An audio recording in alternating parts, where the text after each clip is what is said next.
2023년 11월의 서늘한 밤, 강남의 한 고급 병원에서 응급실 의사로 일하는 박준혁은 또 다른 바쁜 밤을 보내고 있었다.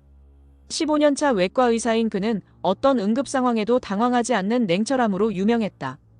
선생님, 응급 환자가 들어옵니다. 간호사의 급한 목소리와 함께 응급실 문이 벌컥 열렸다. 검은 양복을 입은 남자들이 피범벅이 된 중년 남성을 들것에 실어 나르며 들어왔다. 빨리 해주세요. 덩치 큰 남자가 다급하게 소리쳤다. 박준혁은 즉시 환자 상태를 살폈다. 목 부분에 심각한 외상이 있었고 무언가가 기도를 막고 있었다. 언제부터 이런 상태였습니까? 1시간 전부터요. 갑자기 목에 뭔가 걸려서 숨을 못 쉬더라고요. 박준혁은 엑스레이 결과를 보고 깜짝 놀랐다. 목 안쪽 깊숙한 곳에 총알 파편 같은 금속 조각이 박혀 있었다. 매우 위험한 위치였다. 이건 총상인 것 같은데요. 경찰에 신고해야 합니다. 검은 양복의 남자가 박준혁의 어깨를 붙잡았다. 선생님, 그런 건 나중에 하고 일단 살려주세요. 우리 형님이 죽으면 안 됩니다. 형님이라고 하셨는데 환자분이 누구신지 물어보지 마세요. 그냥 살려주시기만 하면 됩니다. 박준혁은 환자의 얼굴을 다시 자세히 봤다. 뉴스에서 본 적이 있는 것 같았다. 조직폭력배 두목인 강태식이었다. 최근 몇 년간 언론에 자주 등장했던 인물이었다. 이 환자분, 강태식 씨 아닌가요? 양복 남자들이 서로 눈빛을 주고받았다. 선생님, 환자가 누군지는 중요하지 않습니다. 의사라면 환자를 살리는 게 우선이잖아요. 박준혁은 망설였다. 이런 환자를 치료하는 것이 옳은 일인지 확신이 서지 않았다. 하지만 의사의 직업정신이 그를 움직였다. 알겠습니다. 하지만 이 수술은 매우 위험합니다. 자칫하면 성대나 주요 혈관을 다칠 수 있어요. 선생님이 최고 실력자라고 들었습니다. 부탁드립니다. 수술은 3시간에 걸쳐 진행됐다. 박준혁은 최고의 집중력을 발휘해 조심스럽게 목 깊숙이 박힌 금속 조각을 제거했다. 1mm만 잘못 건드려도 환자가 즉사할 수 있는 정밀한 작업이었다. 다 끝났습니다. 성공적으로 제거했어요. 수술실에서 나온 박준혁에게 양복 남자들이 달려왔다. 정말 고맙습니다, 선생님. 형님이 깨어나셨어요. 회복실에서 강태식이 힘없는 목소리로 말했다. 의사 선생, 고맙소. 내가 죽을 뻔했는데 살려줬구만. 다행히 큰 혈관은 다치지 않아서 회복이 빠를 겁니다. 며칠 안정을 취하시면 됩니다. 강태식이 부하에게 눈짓했다. 덩치 큰 남자가 서류 가방을 들고 왔다. 선생님, 수고비입니다. 가방 안에는 현금 뭉치가 들어있었다. 대략 5천만 원 정도로 보였다. 이건 너무 많습니다. 병원비는 따로 계산하면 됩니다. 아니에요. 선생님이 내 목숨을 살려줬는데 이 정도는 당연한 거 아닙니까? 박준혁은 돈을 받고 싶지 않았지만 이들의 분위기상 거절하기 어려웠다. 그럼 감사히 받겠습니다.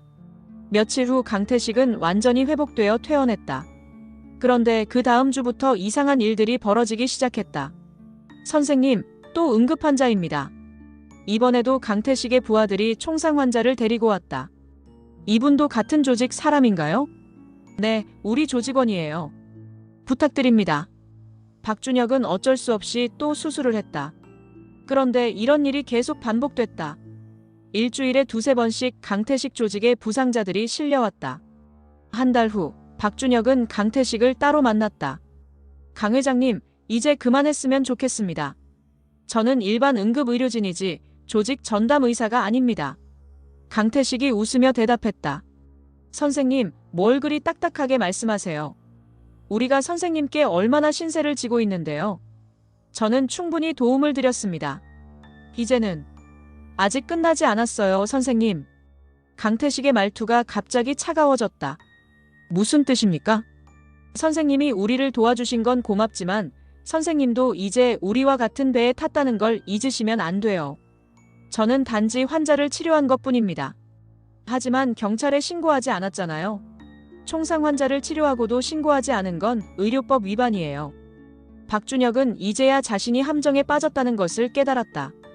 그래서 제가 어떻게 하길 바라시는 겁니까? 간단해요. 앞으로도 우리 조직원들이 다치면 치료해 주시면 됩니다. 물론 보수는 충분히 드리고요. 만약 거절한다면? 강태식이 의미심장하게 웃었다. 선생님의 딸이 예쁘더라고요. 서울대 의대생이라면서요? 앞날이 창창한데 무슨 일이 생기면 안 되겠어요. 박준혁의 얼굴이 창백해졌다. 이들이 자신의 가족까지 조사한 것이었다. 딸에게 손 떼면, 아, 선생님. 우리가 그런 나쁜 사람들인 줄 아세요? 그냥 협력하시면 아무 일도 없을 거예요. 박준혁은 선택의 여지가 없었다. 딸의 안전을 위해서라도 이들의 요구를 들어줄 수밖에 없었다. 그로부터 6개월간 박준혁은 강태식 조직의 전담 의사 역할을 했다. 총상, 칼상, 화상 환자들을 치료하며 점점 더 깊은 늪에 빠져들었다. 어느 날 밤 박준혁의 집에 한 남자가 찾아왔다. 검은 코트를 입은 40대 남성이었다. 박 선생님이시죠? 저는 서울지검 조직범죄수사부 김철민 검사입니다. 박준혁은 가슴이 덜컥 내려앉았다. 무슨 일로? 강태식 조직에 대한 수사를 진행하고 있습니다. 선생님과 관련된 정보가 있어서 왔습니다. 김 검사는 서류를 꺼내 보여줬다. 지난 6개월간 선생님이 치료한 환자들 명단입니다. 모두 강태식 조직원들이네요. 저는 단지 환자를 치료한 것뿐입니다.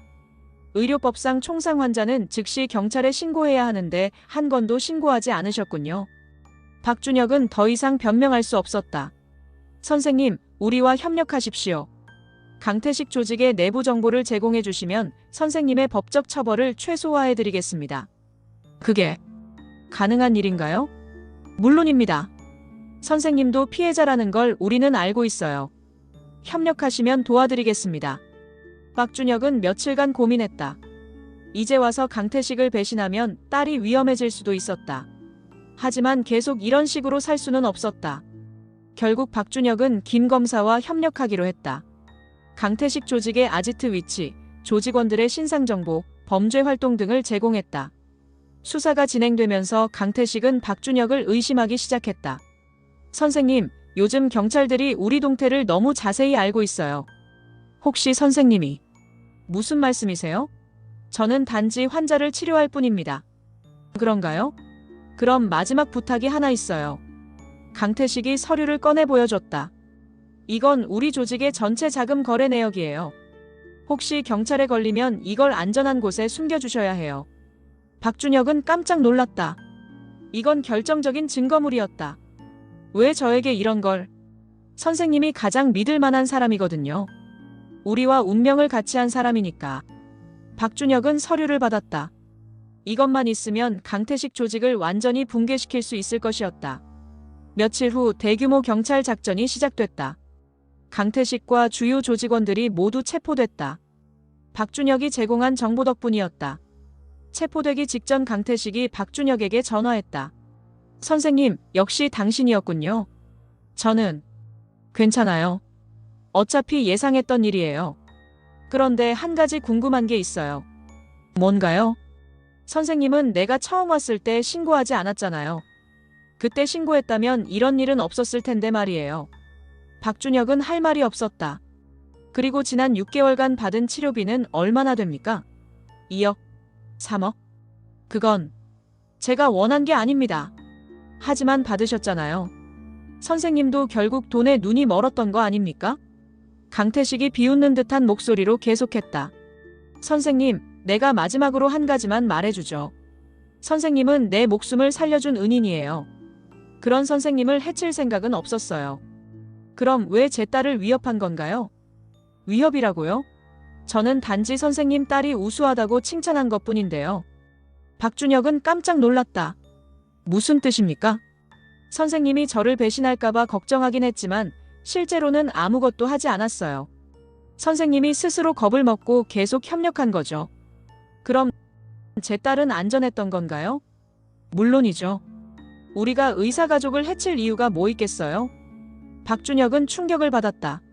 자신이 공포에 사로잡혀 스스로 더 깊은 함정에 빠진 것이었다. 그런데 선생님, 한 가지 더 궁금한 게 있어요. 뭔가요? 선생님은 결국 경찰과 협력해서 나를 배신했잖아요. 그 대가로 뭘 받기로 했습니까? 법적 처벌을 줄여준다고 했습니다.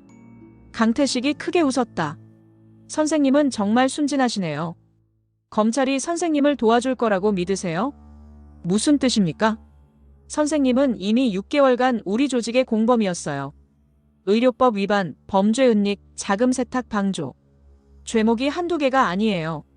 박준혁의 얼굴이 창백해졌다. 게다가 선생님이 받은 돈도 범죄 수익이에요. 전부 몰수당할 거예요.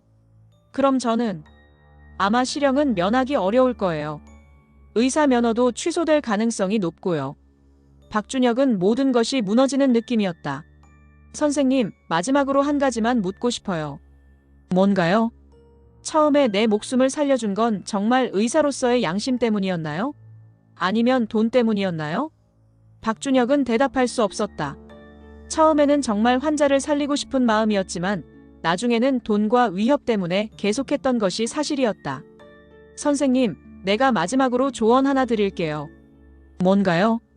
악한 자를 도우면 보상을 기대하지 마세요. 무사히 빠져나올 수 있다면 그것만으로도 감사해야 하는 거예요. 강태식의 말은 오래된 우화 속 늑대의 말과 똑같았다. 전화가 끊어진 후 박준혁은 허탈하게 주저앉았다. 자신이 얼마나 큰 실수를 했는지 깨닫는 순간이었다. 법정에서 강태식은 징역 15년을 선고받았다. 조직원들도 모두 중형을 받았다. 박준혁은 검찰과의 협력 덕분에 징역 3년에 집행유예 5년을 받았다. 의사 면허는 5년간 정지됐다. 박준혁은 한 카페에서 김 검사를 만났다. 선생님, 그래도 실형은 면했잖아요. 제가 받은 돈은 어떻게 됩니까? 범죄 수익이니까 당연히 몰수해요. 그리고 추가로 과징금도 내야 해요. 박준혁은 씁쓸했다. 결국 자신이 얻은 건 아무것도 없었다. 김 검사님, 한 가지 궁금한 게 있습니다. 뭔가요? 처음부터 저를 수사 대상으로 보고 있었던 건가요? 김 검사가 잠시 망설이다가 대답했다. 솔직히 말하면 그렇습니다. 선생님이 강태식을 치료한 건 우리가 이미 알고 있었어요. 그럼 저를 협력자로 만든 것도 증거 수집을 위해서였죠. 선생님이 내부 정보를 제공해주지 않았다면 강태식을 잡기 어려웠을 거예요. 박준혁은 자신이 결국 이용당한 것임을 깨달았다. 그런데 검사님, 저에 대한 처벌이 너무 가볍지 않나요? 6개월간 범죄 조직과 협력했는데. 선생님도 어떻게 보면 피해자예요. 협박당해서 어쩔 수 없이 한 일이니까요. 하지만 저는 결국 돈도 받았고. 김 검사가 미소를 지었다. 선생님, 너무 자책하지 마세요. 중요한 건 결국 옳은 선택을 했다는 거예요. 박준혁은 집으로 돌아가면서 생각했다. 과연 자신이 옳은 선택을 한 것일까? 집에 도착했을 때 딸 박수진이 기다리고 있었다. 아빠, 괜찮으세요? 수진아, 아빠 때문에 고생 많이 했지? 아빠가 왜 그런 일에 휘말리게 됐는지 이해해요. 의사로서 환자를 살리고 싶었던 마음이었잖아요. 처음에는 그랬지만 나중에는 나 때문에 어쩔 수 없이 하신 거죠? 제가 듣고 있었어요. 박준혁은 딸을 꼭 안았다. 수진아, 아빠가 너에게 부끄러운 아버지가 된 것 같아서 미안하다. 아니에요, 아빠. 강태식 같은 나쁜 사람도 환자라면 살리려고 하신 마음은 정말 훌륭한 의사의 마음이에요. 하지만 결과보다는 처음 마음이 중요하다고 생각해요. 그리고 마지막에는 옳은 선택을 하셨잖아요.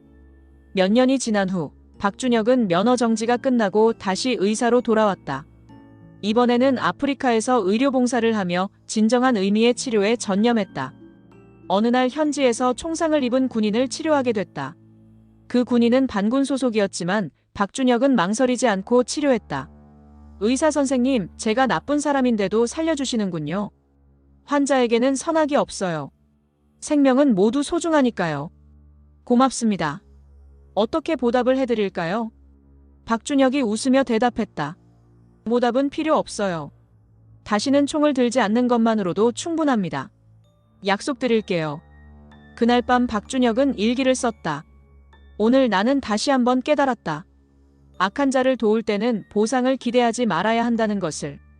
그들의 생명을 구할 수 있다면, 그들이 다시는 악한 일을 하지 않기를 바랄 수 있다면 그것만으로도 충분한 보상이다. 강태식은 내게 큰 교훈을 가르쳐 주었다. 선한 행동에는 항상 대가가 따르지만 그 대가를 탐하는 순간 선함은 사라진다는 것을. 몇 년 후 한국으로 돌아온 박준혁은 서울 변두리에 작은 의원을 열었다. 주로 경제적으로 어려운 사람들을 치료했다. 진료비를 받지 않는 경우도 많았다. 어느 날 한 중년 남성이 의원에 찾아왔다. 얼굴에 상처가 있고 다리를 절고 있었다. 선생님, 치료 좀 해주세요. 박준혁이 환자를 자세히 보니 낯익은 얼굴이었다. 강태식 조직의 부하였던 김영수였다. 김영수 씨, 출소하셨군요. 네, 작년에 나왔어요. 선생님을 찾아다녔는데 여기 계시더라고요. 무슨 일로? 사과드리러 왔어요. 그때 선생님께 피해를 끼쳐서 죄송합니다. 박준혁은 놀랐다. 그런데 지금 이 상처는 건설 현장에서 일하다가 다쳤어요. 이제는 정상적으로 살고 있어요. 다행이네요. 선생님, 치료비는 괜찮아요. 환자를 치료하는 게 제 일이니까요. 김영수의 눈에 눈물이 맺혔다. 선생님은 정말 좋은 분이세요. 우리가 선생님을 힘들게 했는데도 과거 일은 잊어버려요. 지금 이렇게 정상적으로 살고 있는 게 어디예요. 치료를 마친 후 김영수가 말했다. 선생님, 강태식이 선생님 얘기를 자주 했어요. 무슨 얘기를요? 자기가 만난 사람 중에 가장 선한 사람이라고 했어요. 그래서 더욱 미안했다고요. 강태식이 그런 말을? 네. 의사 선생은 내 목숨을 살려줬는데 나는 그분의 인생을 망쳐버렸다고 항상 후회하고 있었어요. 박준혁은 의외였다. 그리고 이것도 전해달라고 했어요. 김영수가 봉투를 꺼냈다. 이건 뭔가요? 강태식이 감옥에서 번 돈이에요. 교도소 작업으로 모은 거예요. 선생님께 드리라고 했어요. 박준혁은 봉투를 열어봤다. 10만 원밖에 안 됐다. 이것만? 네. 그게 전부예요. 강태식이 말했어요. 이제야 진짜 보상을 드릴 수 있다고. 박준혁은 그제야 강태식의 마지막 교훈을 이해했다. 진정한 보상은 돈이 아니라 진심에서 나오는 것이었다. 이 돈은 받을 수 없어요. 김영수 씨가 가지세요. 하지만 대신 강태식에게 이 말을 전해주세요. 고맙다고, 그리고 건강하게 지내라고 말이에요. 김영수가 고개를 끄덕였다. 그날 밤 박준혁은 오랜만에 편안한 잠을 잤다. 마침내 오랫동안 자신을 괴롭혔던 죄책감에서 벗어날 수 있었다. 몇 년이 더 지나고 박준혁은 70세가 됐다. 여전히 작은 의원에서 환자들을 치료하고 있었다. 어느 날 한 젊은 기자가 인터뷰를 요청했다. 선생님의 과거 이야기를 들었습니다. 그때 일에 대해서 후회하세요? 박준혁이 잠시 생각하더니 대답했다. 후회는 하지 않아요. 그 일이 있었기 때문에 지금의 제가 있으니까요. 어떤 교훈을 얻으셨나요? 악한 자를 도울 때는 보상을 기대하지 말라는 것이에요. 그리고 만약 그들이 변화한다면 그것만으로도 충분한 보상이라는 걸 배웠어요. 마지막으로 후배 의사들에게 한 말씀 부탁드립니다. 박준혁이 미소를 지으며 말했다. 의사의 첫 번째 덕목은 환자를 살리는 것입니다. 하지만 그보다 더 중요한 건 자신을 잃지 않는 거예요. 아무리 선한 일을 해도 자신의 욕심 때문에 길을 잃으면 결국 아무것도 얻을 수 없다는 걸 기억하세요. 인터뷰가 끝난 후 박준혁은 창밖을 바라봤다. 따뜻한 햇살이 비치고 있었다. 그는 마침내 진정한 평화를 찾았다는 걸 느꼈다. 악한 자를 도울 때는 보상을 기대하지 말라. 만약 그들의 생명을 구할 수 있고 그들이 변화할 수 있다면 그것만으로도 충분한 보상이다. 이것이 박준혁이 평생에 걸쳐 배운 가장 소중한 교훈이었다. 시청하신 영상 이야기가 즐거웠나요? 여러분의 구독과 좋아요는 콘텐츠 제작에 힘이 됩니다. 감사합니다.